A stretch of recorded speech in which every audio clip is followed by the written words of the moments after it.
Hare Krishna, dear devotees, please accept my humble obeisances to Shri Prabhupada. Thank you all for joining His Holiness Candramauli Swami Maharaj's daily call. We are going to continue the series of Chaitanya Charitamrita Adi Lila, 13th chapter, the Advent of Lord Sri Chaitanya Mahaprabhu. Today's verse is verse number 15 onwards. Hare Krishna Maharaj, please accept my humble obeisances to Shri Prabhupada. Thank you so much, Maharaj, for your time and association for all of us. You can please take over. I'll share my screen. Are you able to hear me properly, Maharaj?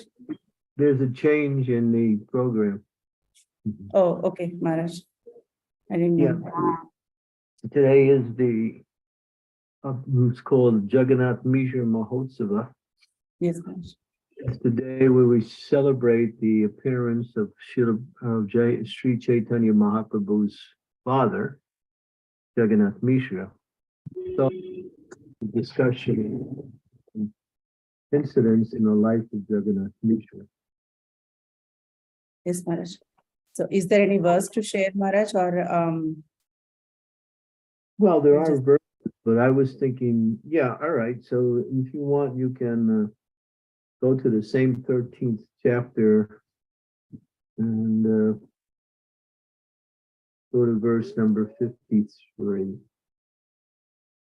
53.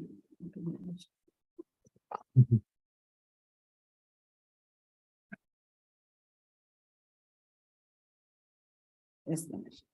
Okay, Jaya Jaya Sri Chaitanya Jaya Nityananda Jaya Dvaita Chandra Jaya Gaur Bhaktavinda Abhyaya Avatari Leye Rupa Riva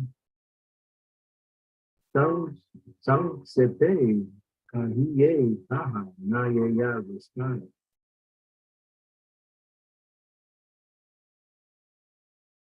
Lord Krishna therefore first allow his family of superiors to descend on the earth.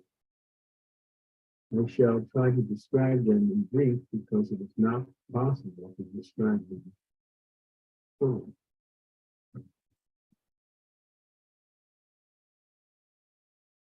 Sri Sachi Jagannath, Sri Madhavapuri, Neshiva Bharati Ara, Sri Ishwara Puri, Advaita Acharya Ara, Ambidan Srivasa, Acharya Ratna Vidya Nidhi, and Puri Halavata.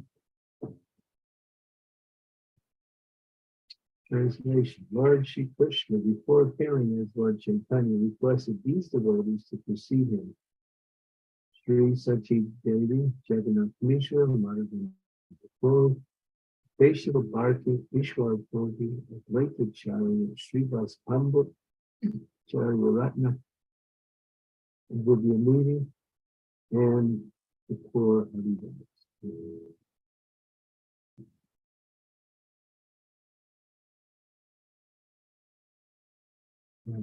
Next verse, Sri Hatavishaya, Sri Candramauli Swami, Vaishnava Pandadani, Guna, Jnana.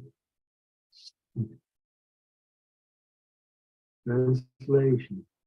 There was also Sri Upendra Mishra, a resident of the district of Sri Hatta, who was a great devotee of Lord Vishnu, a learned scholar, a rich man, and a reservoir of oil quality. Therefore, Upendra Mishra is described in the Gaura Pita as Gopal named Arjuna. The same personality who was formerly the grandfather of Lord Krishna appeared as Upendra Mishra at Sri Hatta and begot 7 sons. He was a resident of Dakshina Ram in the district of Sri Hatta. There are still many residents of that part of the country who introduced themselves as belonging to the Mishra family of Sri Chaitanya Mahaprabhu. Next.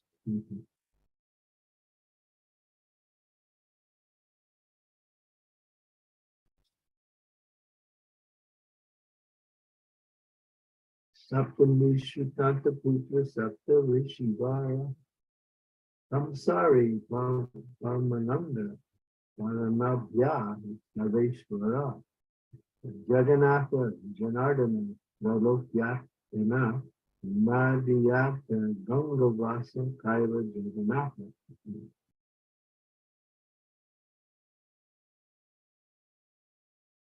Translation. Upendra Mishra had 7 sons who were all saintly and mostly influential. Samsari, Ramananda, Padmanabhya, Sarveshwara, Jagannatha, Janardana, and Trilokya Natha. Jagannath Mishra, the 5th son, decided to reside on the bank of Nadi. Hare Krishna Maharaj, your voice is not very clear. Can you be closer to the mic, please? Thank you. Next.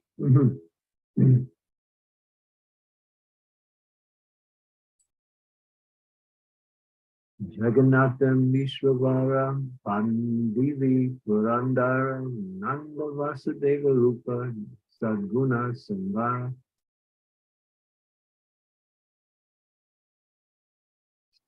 Translation. Jagannath Mishra was designated as Purandara. Exactly like Nanda Maharaj and Vasudeva, he was an ocean of all good qualities.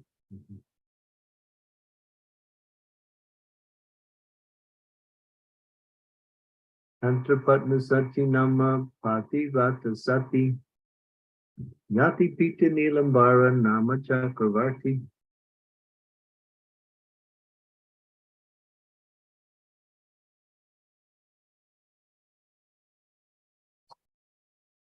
Okay, so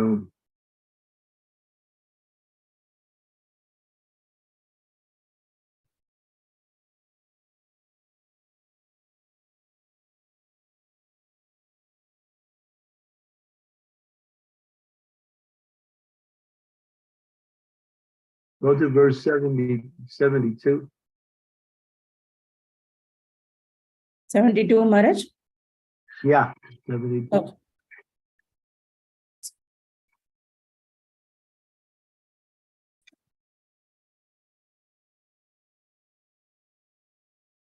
Jagannatham Mishra Patni Sachira Udare Astakanya Krama Haila Janmi Mare. Before the birth of Lord Chaitanya Mahaprabhu, 8 daughters took birth one after another from the womb of Sachimata, the wife of Jagannath Mishra, but just after their birth, they all died. So we might ask the question, why did that happen? It was to speed up the appearance of Lord Chaitanya. So all of these 8 girls died one after another right after they took birth in order to facilitate the appearance of the Lord as quickly as possible. Next.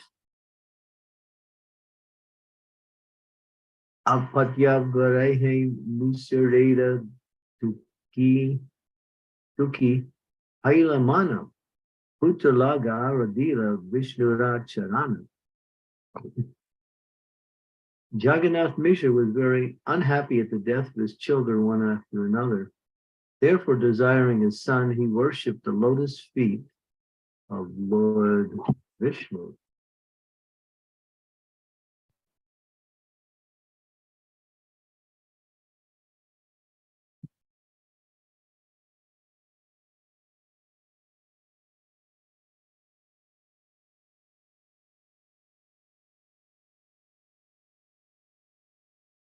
Tavaputra Jamila Vishwarupa Nama Mahagunavam Tena Baladeva Dhamma.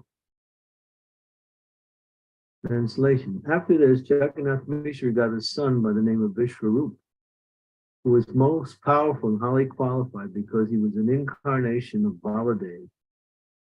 Purport.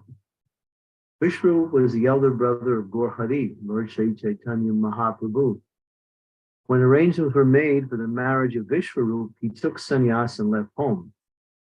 He took the sannyas named Sankaranya in 1431 Sakabdya era, 1509 AD. He disappeared in Pandharpur, in the district of Solapur.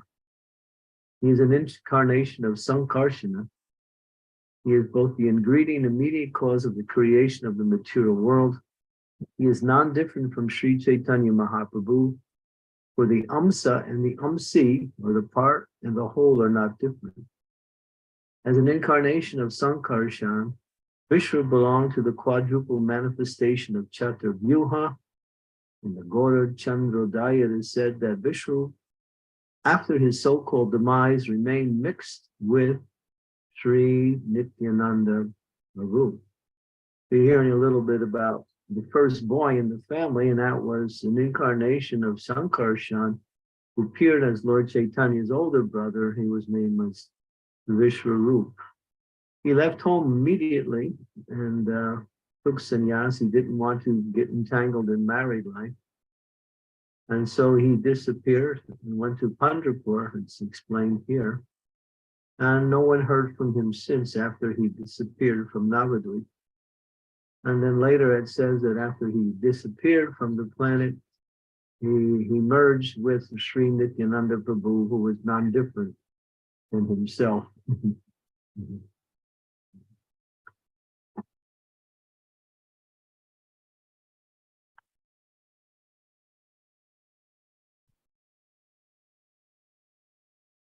Now go to verse number 79.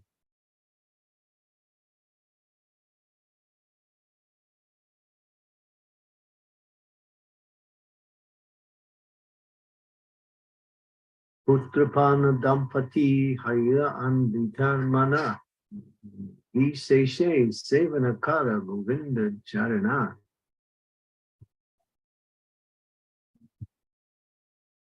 The husband and wife, Jagannath Mishra and Sachimata, had gotten Vishwarupa as their son. They were very pleased within their mind. Because of their pleasure, they specifically began to serve the lotus feet of Govinda.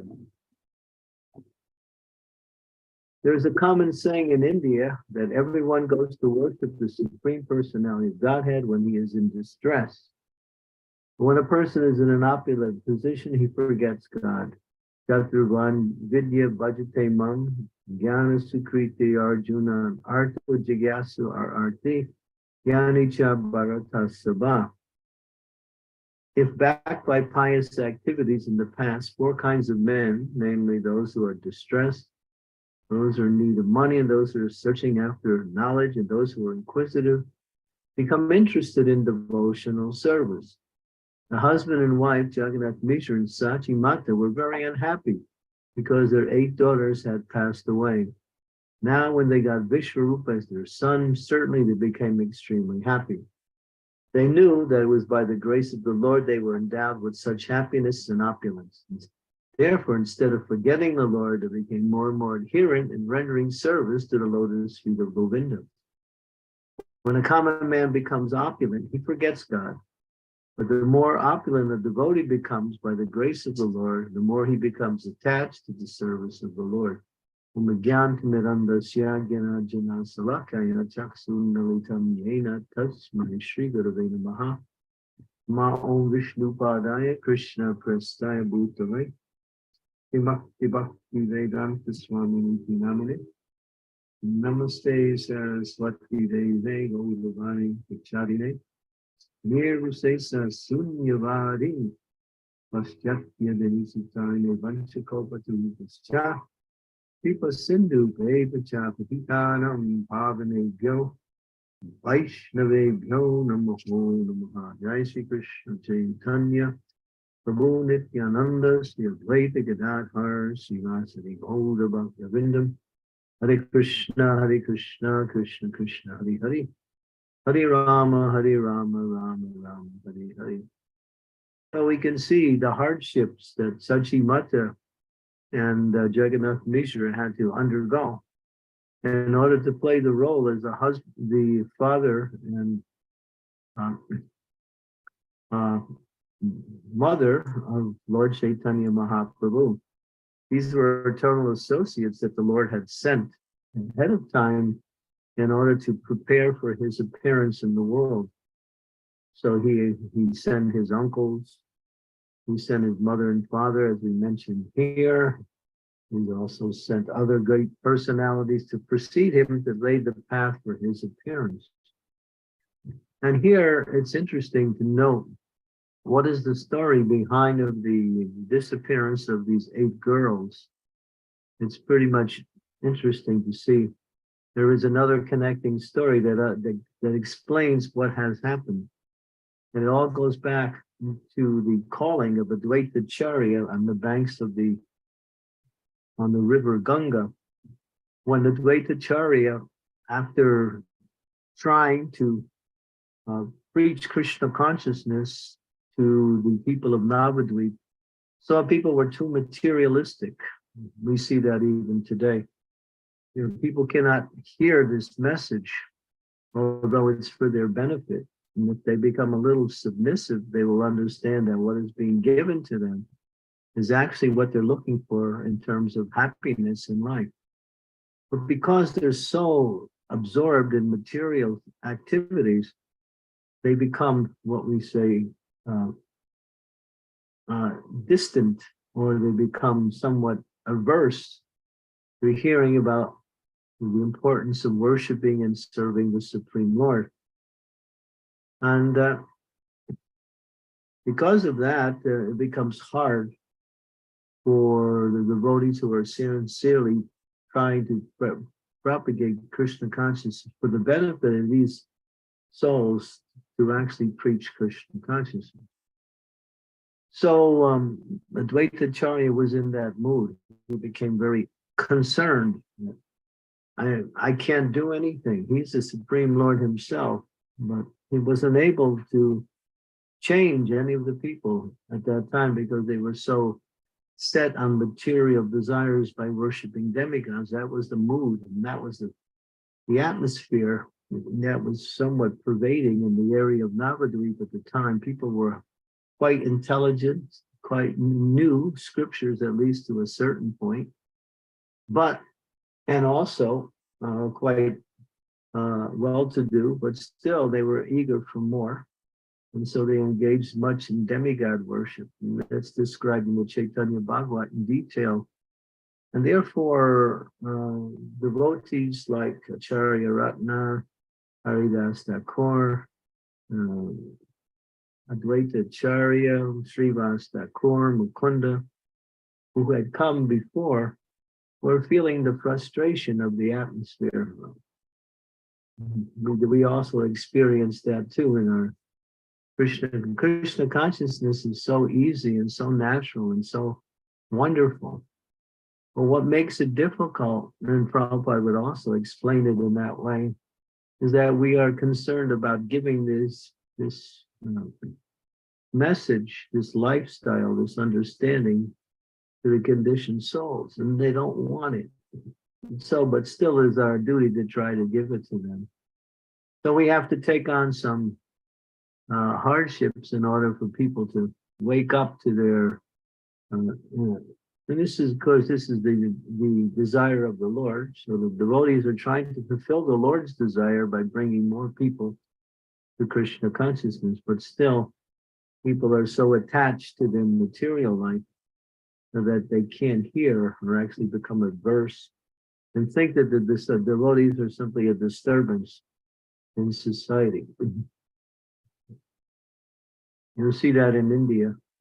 You'll see many people they're very pious, they'll give respect, but they won't change their material life for devotional life. So therefore the devotees have to struggle and take on some difficulties to try to wake up these people to their best in their own self-interest. So therefore that's what makes Krishna consciousness a little difficult. Trying to wake up these foolish people, even though they don't want it, still we have to come up with ideas and somehow or other trick them to, or do something in order to bring them to the path of bhakti. And so Advaita Acharya was feeling the frustration that was due to the atmosphere of Navadvip at the time. So he went bound down to the banks of the Ganga, and he set up a shalagram shila, and with tulsi leaves and with sandalwood paste and loud calling of the Supreme Lord, and also with flowers,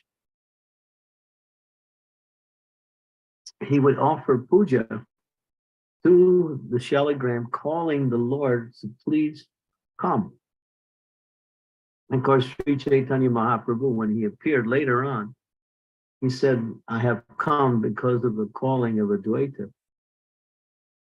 So in his worship and in calling, he would regularly every day offer flowers, and then he would take the flowers and he would throw them into the Ganga. Around that same time, Mother Sachi would be bathing in one of the smaller ghats connected to the Ganga.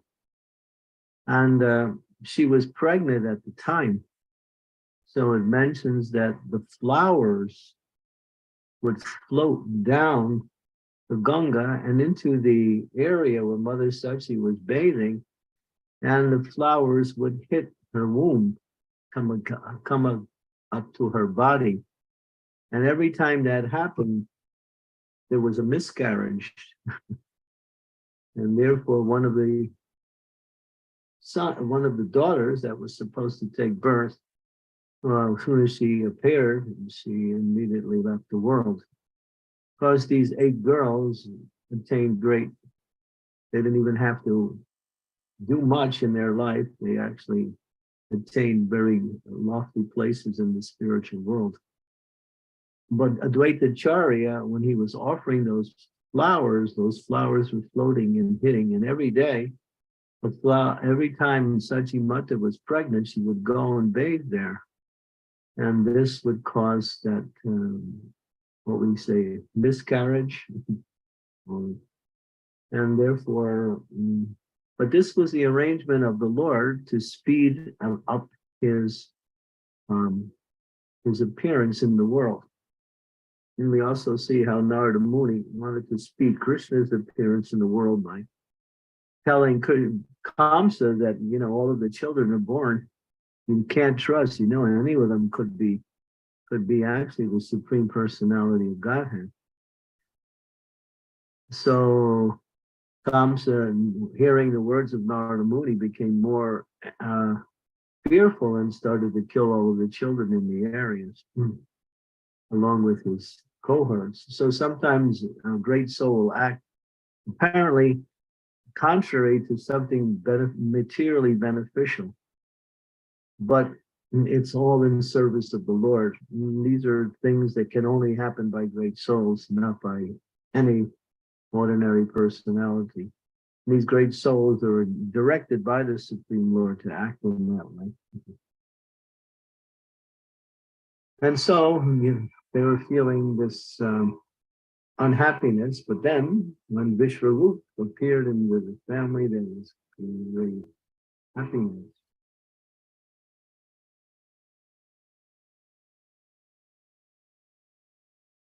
So next verse.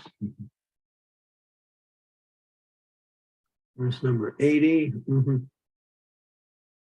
Chauda Sakta Chaya Sakta Shesha Magamase Jagannatha Sachira Deha Krishnera Praveshe. In the month of January in the year 1406 Saka era, which is the year 1485 AD, Lord Krishna entered the bodies of both Sachi Mata and Jagannath Mishra. So it's interesting. The Lord entered their bodies to prepare for his appearance. Purport, Lord Chaitanya Mahaprabhu took birth in the year 1407 Saka era, the AD 1486, in the month of Falgun. But here we see he entered the bodies of his parents in the year 1406 in the month of Magh. Therefore, the Lord entered the bodies of his parents 13 full months before his birth. Generally, a common child remains within the womb of his mother for 10 lunar months. But here we see that the Lord remained within the body of his mother for 13 months. He's going to make his appearance when he wants to, when the time is perfect.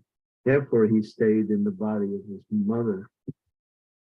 Same with Sukadev Goswami, didn't come out till 16 years later, when it was time for him to speak to Maharaj Parikshit about the glories of Srimad Bhagavatam. There are sometimes great souls who appear in this world, they delay their appearance by staying within the wombs of their mothers. And this is interesting. Okay, the Lord was there for 13 months. Next verse.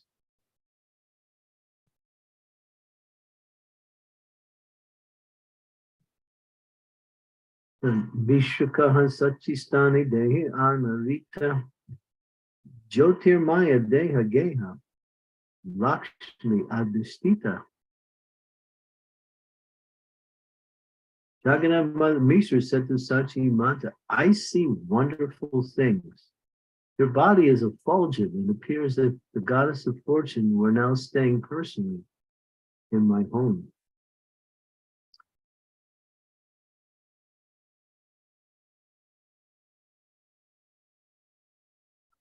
Yatatana Sarvaloka Kareye Samanam Garapataya Deha Dana Rastra Dana. Anywhere and everywhere I go, all people offer me respect. Even without my asking, they voluntarily give me riches, clothing, and patty. A Brahmin does not become anyone's servant. To render service to someone else is the business of the Sudras. A Brahmin is always independent because he is a teacher, spiritual master, and advisor to society. The members of society provide him with all the necessities of life. In the Bhagavad Gita, the Lord says, he divides society into 4 divisions: Brahman, Kshatriya, Vaishya, and Sudra. A society cannot run smoothly without this scientific division. A Brahmin should give good advice to all members of society. A Kshatriya should look after administration, maintaining law and order in society. Vaishyas should produce and trade to meet all the needs of society, whereas Sudras should render service to the higher sections of society. Jagannath Mishra was a Brahmana, therefore people would send him all bodily necessities, money, cloth, grain, and so on. While Lord Chaitanya was in the womb of Sachimata, Jagannath Mishra received all these necessities of life without asking. Because of the presence of the Lord in his family, everyone offered him due respects as a Brahmana.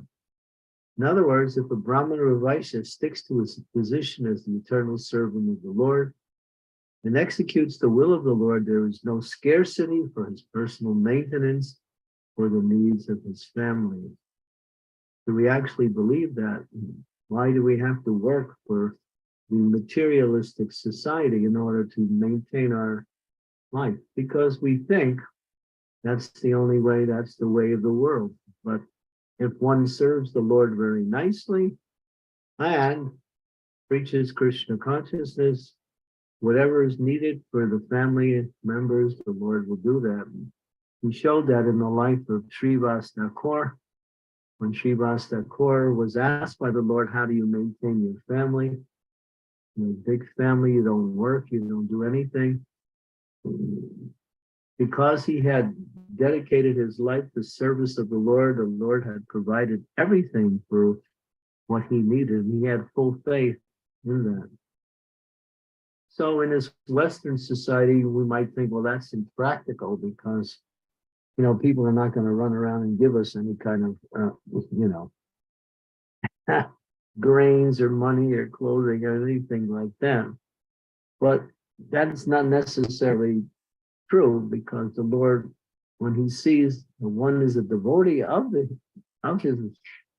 then he will arrange for whatever they need. Of course, we may not be able to fulfill all our desires for material opulence in the world if we think in that way, but still the Lord will maintain his devotee. He is maintaining the whole world. It explains by Sanatana Goswami that there are 6 principles by which one surrenders to the Lord. One is to accept everything favorable for the execution of Krishna consciousness. 2, to reject everything unfavorable to the execution of Krishna consciousness. 3, 4, and 5 is that Krishna is my only provider, Krishna is my only maintainer, Krishna is my only protector. And number 6 is Danya, which means humility. And these 6 principles make up surrender of a Vaishnava to the lotus feet of the Lord. So the Lord is the protector, he is the provider, and he is the maintainer of the whole world. He's called Vishwambar, another name for Lord Chaitanya. And therefore, he can maintain anyone at any time, in any situation. So why do we have to work hard in the material world and struggle just to get some remuneration and all to live in this world? Because we think that's the only way it can be done. But the Lord assures that one who surrenders to him in devotion, and then he said, Sarva Dharma Parikshit Brahmamika. He said, surrender unto me. I will give you all protection. Do not fear, do not worry, do not hesitate. But it takes faith. If you don't have that faith in the Lord, then you can't do it. But if you have the faith and you act according to that faith, then you'll see how the Lord does everything in the life of his devotee to make sure the devotee gets everything they need to live nicely, happily, and be able to execute their devotional service. That takes faith. Okay, so we'll skip to the 14th chapter, now to verse number 77. And we'll conclude our discussion with this little section here.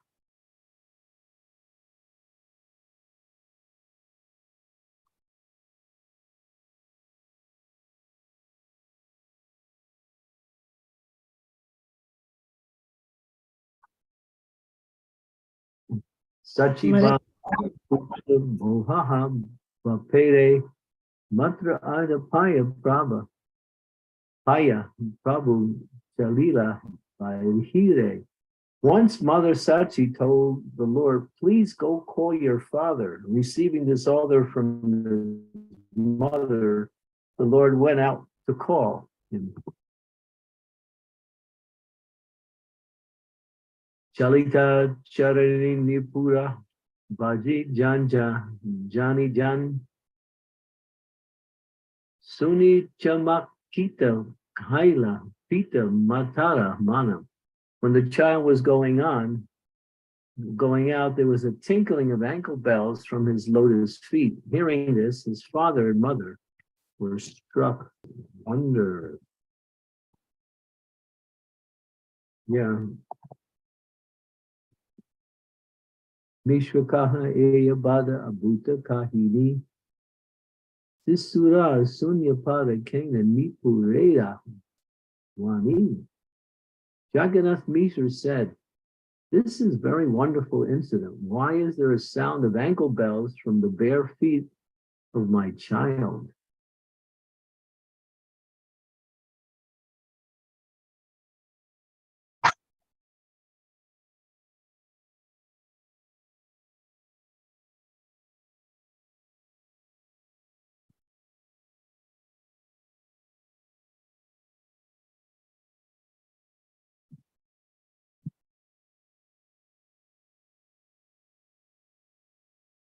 Sachikaha Arik Eka Abuta Dekila Viya Loka Asa Angana Barila. Mother Sachi said, I also saw another wonder.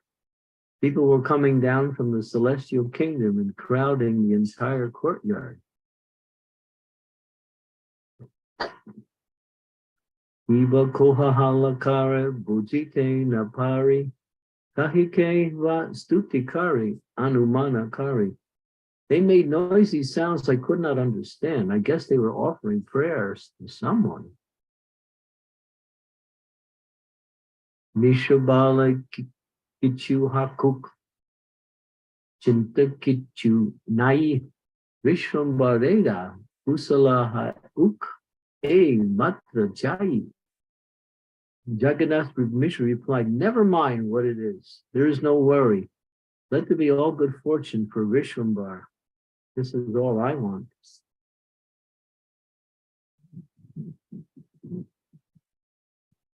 Eyadina Mishra Putreda Chapola Dehiya Dharma Shiksadila Baha Vardsana Kariya. On another occasion, Jagannath Mishra, seeing the mischievous acts of his son, gave him lessons in morality after rebuking him greatly. So here's an interesting pastime.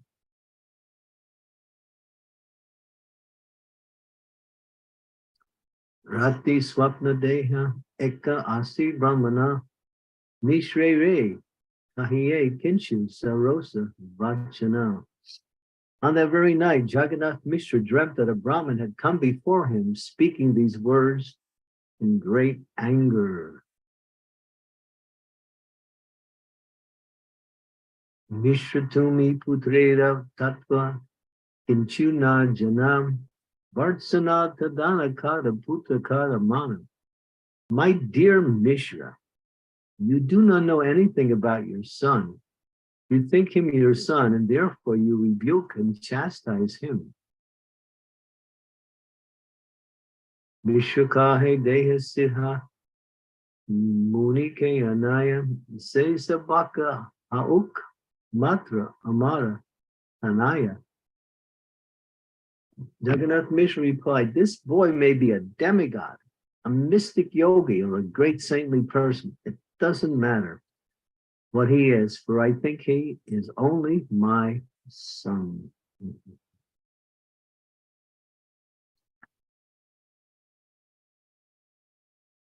Putrera Lala Siksa Pitara Swadharma Amina Sikale Kaiche Janine Dharma Marma. It is a duty of a father to educate his son in both religion and morality. If I do not give him this education, how will he know it? Viprakaha putra yari daivasira hoy swatasira janatava shiksha vyartha hoy. The Brahman replied, if your son is a transcendental mystic boy with self-effulgent and perfect knowledge, what is the use of your education? Purport. The Brahman, Jagannath Mishra, saw in his dream, told him that his son was not an ordinary human being. If he were a transcendental person, he would have self-effulgent knowledge, and thus there would be no need to educate him. Vishwakaha putra kena nahi narayana tatapi pitara dharma putrarera siksayana. Jagannath Mishra replied, even if my son is not a common man but Narayan, still it is my duty of a father to instruct him.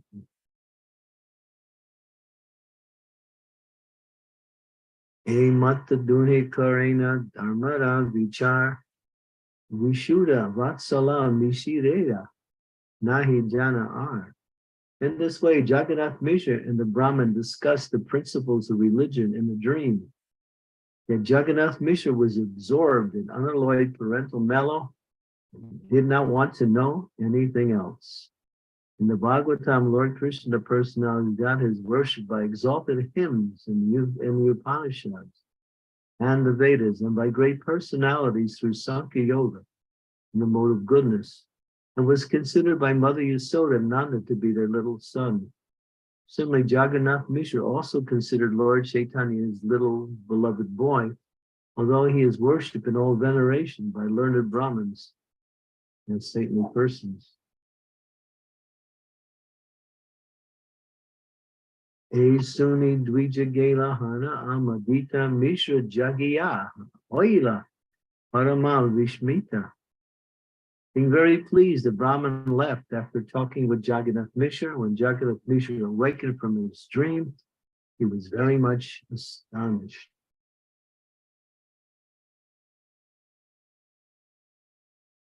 Bandhu Bandhava Stane Swapne Kahila Sunya Sakala Loka Vishmita Hoila.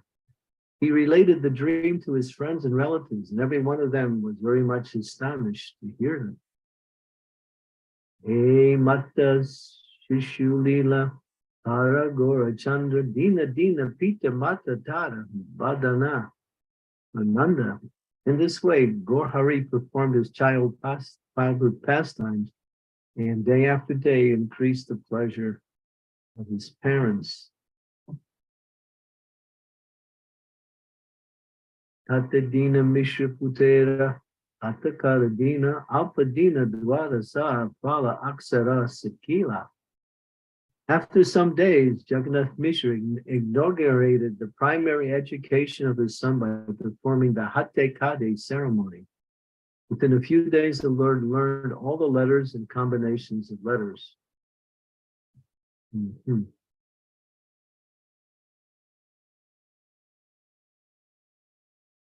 So here, Prabhupada just gives a little understanding of what he learned, the different technicalities of the learning of the alphabet and the worship and the ceremony that goes along with this. Verse 95.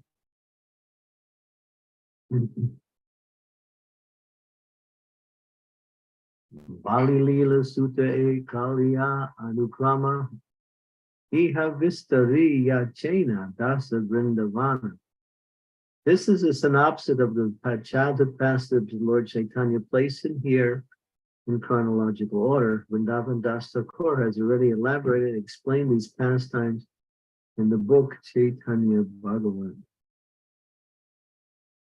And keep going translation. I have therefore made only a brief summary, being afraid of repetition and have not elaborated upon this subject matter. Final verse. Shri Rupa Raghunath Pade Yare As Chaitanya Charitamrita Hare Krishna Das, praying at the lotus feet of Sri Rupa and Sri Raghunath, always desiring their mercy. I, Krishna Das, narrate Sri Chaitanya Mahaprabhu, Sri Chaitanya Charitamrita, following in their footsteps. And thus the ends the 14th chapter describing Lord Chaitanya's childhood pastimes. So there you get a little indication of some of the relationships that played itself out between his parents and the Lord in his early part of his life. After that, you don't hear much about Jagannath Mishra. But it's interesting in that one particular pastime, how Jagannath Mishra in the dream was so determined to explain that it doesn't matter who my son is. My duty is a father. And as a father, I must instruct him in the proper way. This is the duty of a father to the son. So his parental mood was so strong that even it was indicated that his son was a great personality and needed no education. Still, his Vatsalya Ras was so strong that nothing else could change his mind. Now you see how Lord Chaitanya and Lord Krishna, they had their mothers and fathers who were very much dutiful in taking care of the children according to how best the children would grow from that care. And you see, this is the power of rasa. That when one is situated in their rasa, they become so fixed in that mood that it doesn't matter anything else. They simply worship the Lord in that mood, and that becomes their focus in devotion and service. But these are eternal associates of the Lord, so they play the part on the Lord's relations in the material world, just to facilitate his pastimes and to give pleasure to the Lord. Okay, we'll stop there.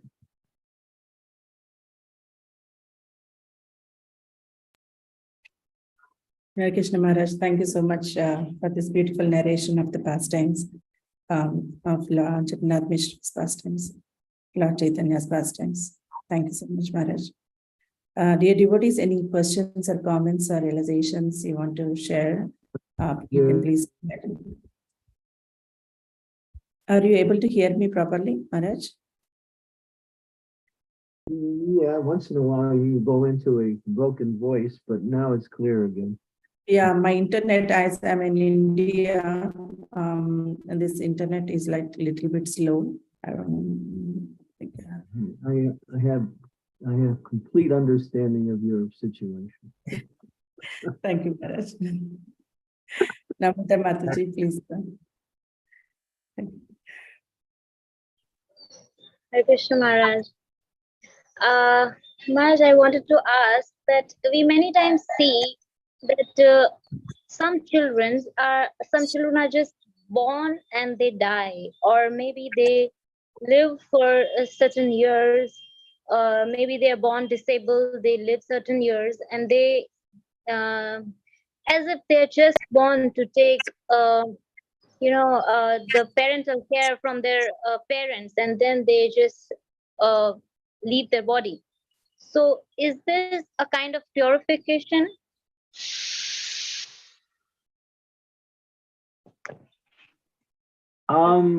Everything happens, something like that is under the complete laws of the law of karma.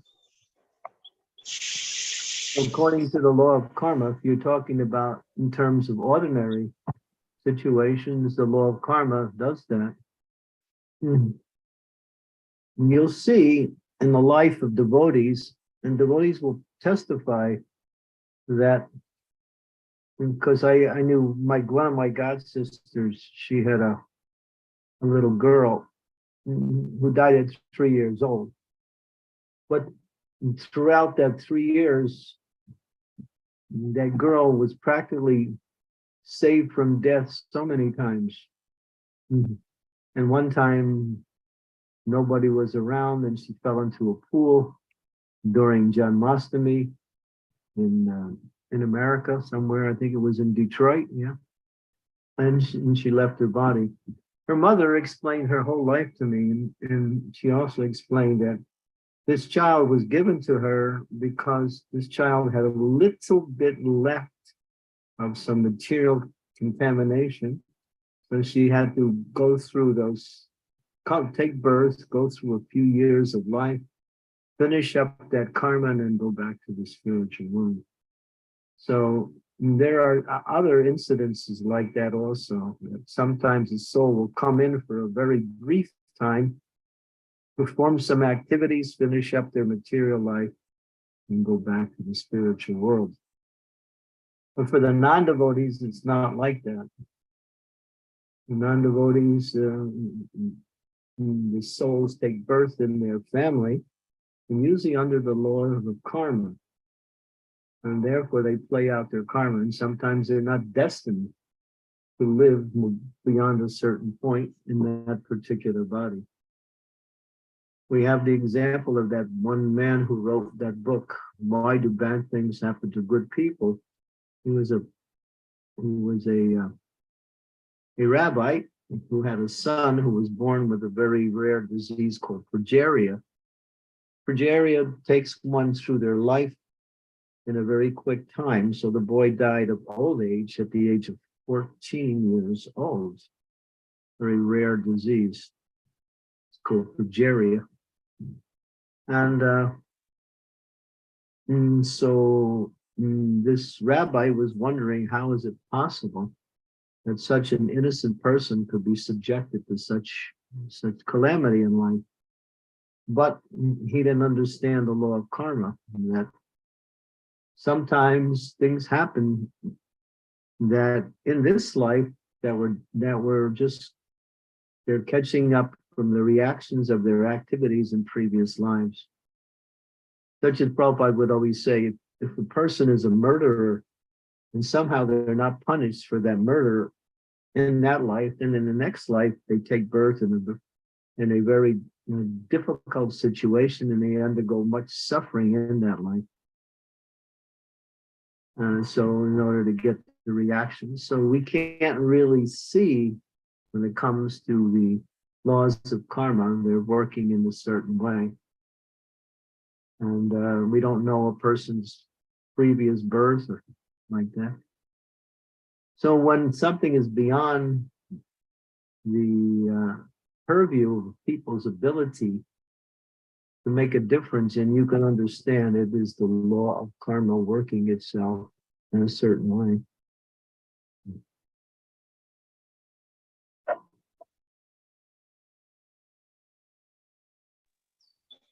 Thank you, Guru Maharaj. Hare Krishna. I have many times wondered this thing, because I've come across 3 to 4 parents who have had such cases, and one of them were like they had twins boys, and the boys were abnormal right from the birth, and they were literally unable to do anything. Everything their parents had to do, and they were grown up to 29 to 30 years, still they were like that. So I was just wondering, what sort of karma is that? Well, karma is, Krishna explains that the laws of karma cannot be explained. They're too difficult. Therefore, he doesn't try to explain it. He gives the principle of the law, but he doesn't give into the details, because the details are so hard to understand, because there is a combination of activities that manifest and unmanifest throughout different lives, and they appear in, just like we hear the story of Dhritarashtra,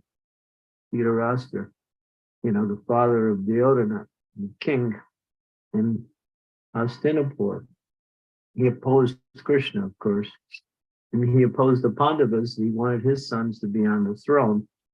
But the battle of Kurukshetra was fought, and he was supporting his sons. Now he had 100 sons. Dushashana and Duryodhana are the only 2 we know of. but the 100 sons were all killed in that war. And then at the end of the battle, Dhritarashtra approached Krishna. And he said, Krishna, can you tell me, I had 100 sons. They were all killed in the battle. And I was born blind. What was my karma? And Krishna explained.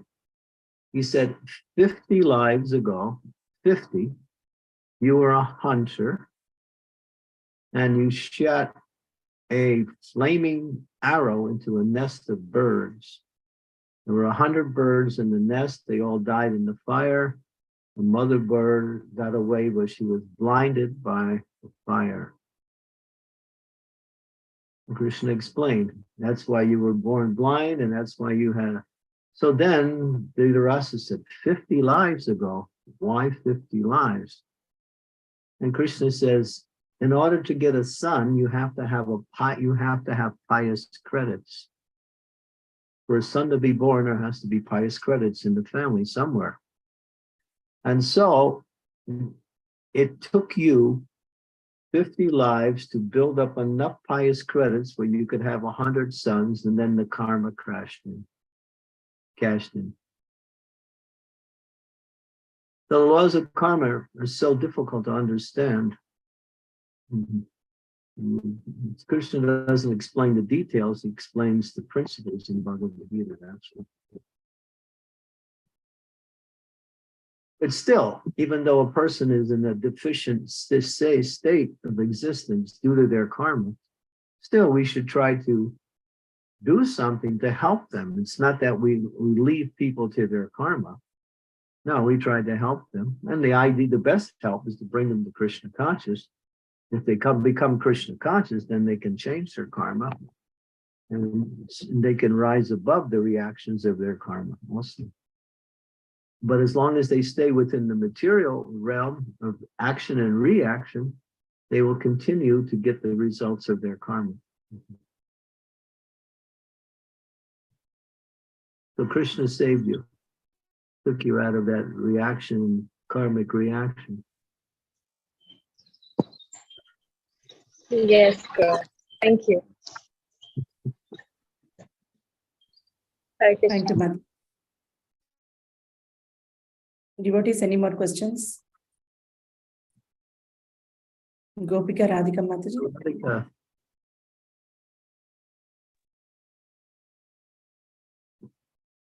Hare Krishna Maharaj, please accept my humble obeisances. Hello, Royce Prabhupada. Welcome. Thank you, Maharaj. And thank you for your class, Maharaj. I wanted to ask in connection with the challenges in preaching that you were mentioning, how it's so difficult to convince people that it is in their best interest to practice Krishna consciousness. And so I wanted to know, in all your decades of experience as a preacher and teacher of Krishna consciousness, what have you found to be some of the most effective, like introductory statements to make to absolute newcomers, something that would capture their interest and make them feel that there is something in it for them? What are some of the most effective things that you have found to be? Being friendly, Mm-hmm. taking a personal interest in the initial contact opens up a relationship. And then once the relationship is somewhat established, at least on that level, it becomes more, what we say, natural to speak a little bit more openly about what you're trying to give them. Mm-hmm. That's not always possible in all situations. Yeah. One of our biggest book distributors, everybody knows him, is Vaisheshika Prabhu. So Vaisheshika, he's been distributing books for more than 40 years. He's considered the emperor of book distribution, and he teaches it. So some of his tactics are he will go up to a person and just greet the person in a very welcoming and warming way. Offer to shake hands, ask him a little bit about himself, where does he live, you know. And then once there is a little bit of a dialogue like that, then he starts to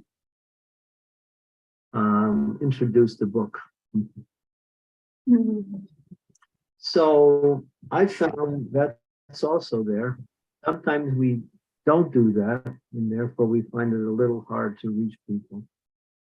In a classroom setting, or in a setting of where there's one is teaching or preaching, and then there's students, the students voluntarily come. So you have an audience already. So that becomes, you know, you're one step ahead in terms of delivering what you want to deliver. But in general, on the one-to-one basis, then there must be some connection with the person before you can actually guide them to what you want to give them. Mhm. So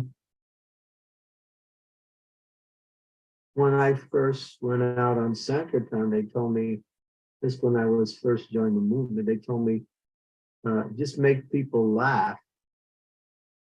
If you can make people laugh, because people don't laugh nowadays, or maybe in the days I was out there. And that kind of breaks their routine of moroseness. And then we found that very effective. Mhm. Say something, you know, that is humorous, but not just humorous, but witty, that would somehow grab their attention or inspire them to laugh a little. So I found that very effective. Yeah. Yeah, in India, like some of the situations that we have encountered, myself and my parents, are that sometimes people just like complete newcomers, like in the marketplace or some things like that. They sometimes like they see our chanting bags, etc., and then they want to know, why are you into this? And if I do it, what benefit will I get out of this? If I become a devotee, what will I get? What benefit can I expect from doing this? And so, what would you recommend as some effective answers to? So you would find peace of mind. You would be Mm. very peaceful in mind, and then you would also find that you'll become more and more happy. Mm. Yeah, yeah, You know, nobody's peaceful. yes, yeah, yes, So when you're saying yeah, peace of mind, it's not a small thing. You know? yeah. And sometimes, I mean, I've had situations where people would come up to me and say, "Hey, you look so peaceful." Mhm. Mhm. I've had that happen a few times, even on the airplane, you know. Mhm. So yeah, that's one way. Being polite and respectful to people is also not a tactic, but it's a way to develop relationships. Mhm. Yeah, yes, Especially Raj. in Western countries. Pardon? Especially in Western countries.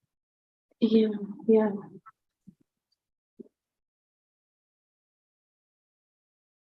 Bhaktisiddhanta Saraswati, when he sent his preachers to the West, he said, and he gave that speech, humbler than the blade of grass. Mhm. He Mhm. said, unless you practice, you know, extreme humility, you'll never attract the people in the West.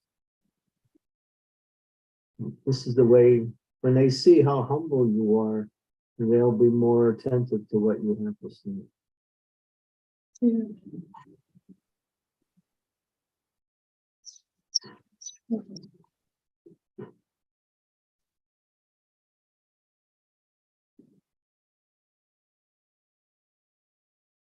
Thank you, Mataji. Nice question. Depends on the venue. Thank you, Maharaj. Depends on the venue a little bit.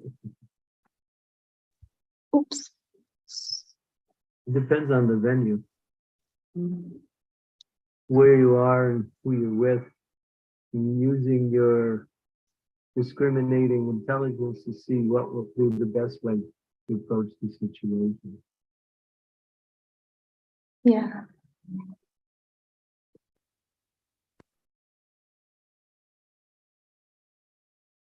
I have something to ask. I have something to ask you, Gopika. Yes, Maharaj, please. Can you do the program on Saturday and Sunday this weekend coming? Saturday. Okay, today is Wednesday. Saturday and Sunday. Okay, okay, Maharaj. I'll try my best to. Yeah, I'm willing to do it. Yeah, you can choose the topic, whatever you feel is appropriate. Oh, I see. It's not a fixed sequence of verses that we are. Well, we were doing that, but then we jumped to Lord Chaitanya's Leelas. Right. So we were doing the, what is it? First canto, 10th chapter. First canto, 10th chapter. Okay. Yeah, I think, who's going to host that day, Srimati? Saturday is Sridevi Mataji. And Sunday is Vrindavan Mataji. Sunday is Vrindavan now. Okay, Sri Devi's there online already today. So yeah, so just connect with the series of verses. On Friday, I'll do one verse from that chapter. I see. Okay. And then you can continue to follow with the next verses. I see. So it's like Maharaj, just one. Do we do just one verse or a section of verses? What is the pattern that's being followed so far? I usually do one verse if it has a purport. Okay. Then I go on to the next verse. I see. Okay. Okay. And I'm pretty sure the 10th chapter has purports in every verse. Right. Okay, so whatever verse you'll do on Friday, the next one is to be done on Saturday, right? Okay. Maharaj, I could Right. be in touch with Mataji. So Mataji, can you please message me your phone number so that I can reach out to you and inform you the verse numbers? Yeah, that would be really Can you helpful if I message can. me in the chat? Yeah, can you message me in the chat? Srimati Devidas. Sure. Thank you, Mataji. Gopika Radhika, she's in Mayapur, so she's in India. Okay. Sure, Maharaj. Thank you, Maharaj. Sridevi Mataji, you have.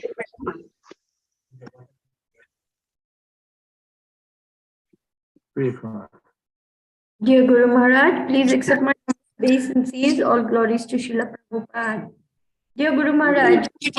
Sri Devi, 1 minute. Just give me a second.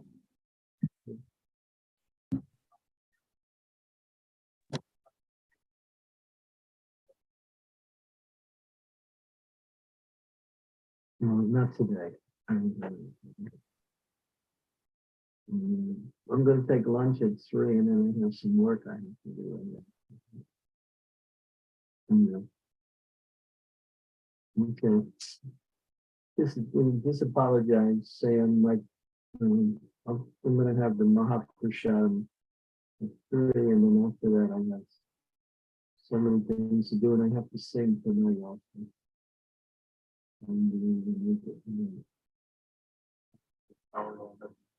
Okay.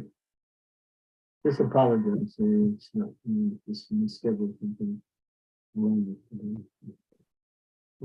Okay, Sri Devi, please go ahead. So, dear Guru Maharaj, on this point of Namrata's asking about karma, I have a question about the reactions that devotees are facing and how to deal with them in such a way that we keep advancing even though there may be reactions. For example, a devotee may have a health crisis or a financial loss or a relationship failure or setback in devotional service and so on, like that.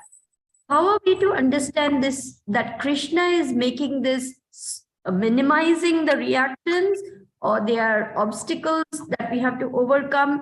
How are we to look at it in view of 10:14:8, where Krishna says, where Srila Prabhupada explains in that purport, that Krishna gives these reactions just for the devotee to give up the enjoying spirit and to go back to the spiritual world. So in all this jumble, how are we to face a difficult? Well, don't think because you're a devotee you can do anything you want.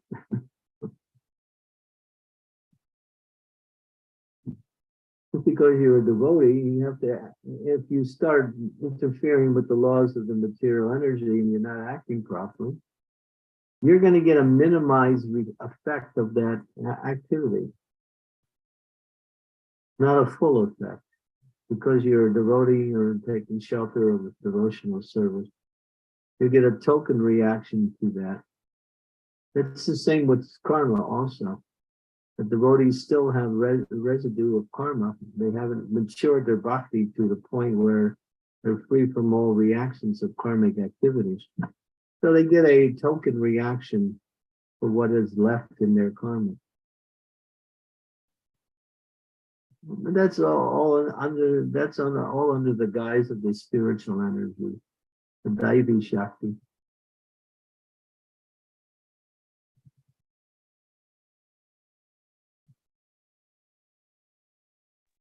So how are we to understand not to pursue a course of action saying that, no, Krishna doesn't want me to do this, or to consider it an obstacle? No, I must persist and not allow this obstacle to defeat me. How do we make that judgment?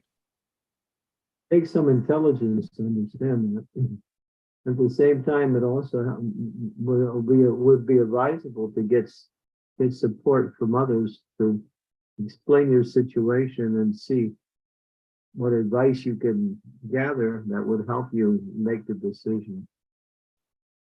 Because when you're in the forest, you can't see all the trees. Thank you so much, Guru Maharaj.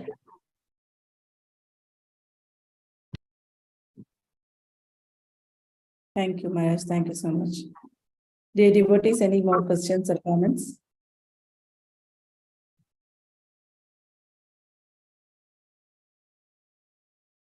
Okay, now tomorrow's class Yes, Maharaj. is with the Harrisburg group. Yes, Guru Maharaj. Yeah, it's with ISKCON Harrisburg devotees, and the verse is First Canto, 15th chapter, verse number 10.